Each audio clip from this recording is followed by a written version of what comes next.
There was a time when every tie that I had some kind of story behind it. I've always had stories, and because every time a story. When I was in high school, I wore a tie almost every day to be different, to kind of separate myself, to catch the eye, to be unique.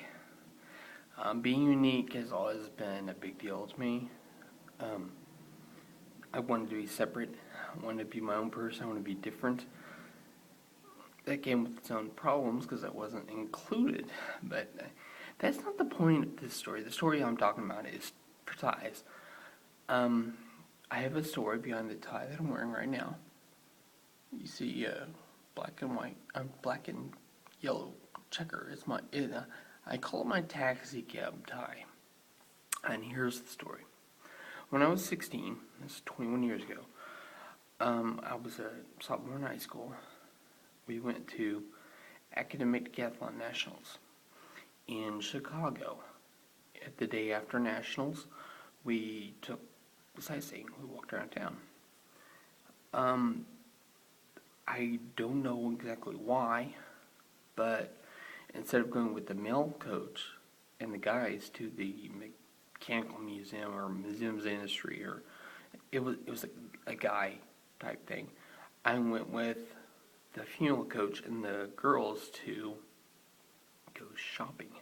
We went to Felicia's Closet, which I'm not sure. It's like, there's Felicia's department store or something, Felicia's Closet, which was like a cheap outlet. And on the tie rack, I got this tie.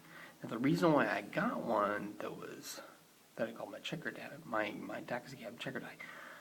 That morning, Buddy and I were walking with the group, walking around town, and when we crossed the street, our light was green, our light was red, so we crossed the crosswalk like we're supposed to, and the car sped up to try to hit us.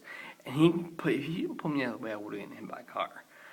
And I got a tie to remember that by. And here's the kicker, the funny part. I mean, it was a taxi cab, but it wasn't a yellow cab. It didn't have checks.